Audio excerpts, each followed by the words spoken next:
Hay ra hình đây giữa âm thầm ở đôi tạ dân này cao hay chịu chơi mà đóng hình ra đấy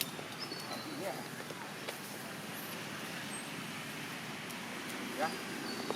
trên nó sạch sạch ê nhưng mình vô mới chết on thì khác nhưng bị tập làm việc một sai rồi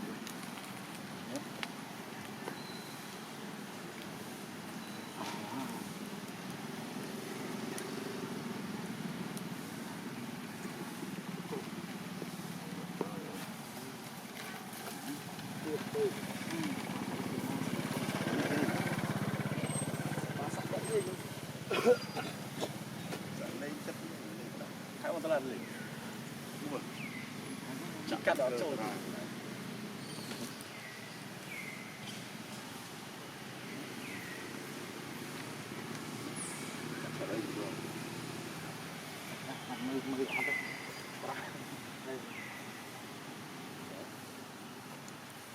mưa ở trồng rồi chạy vườn như nè như thế này như sao bên đây đấy họ con tôm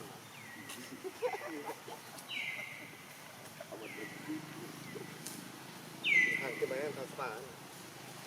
con tôm không thì ở bên đất kim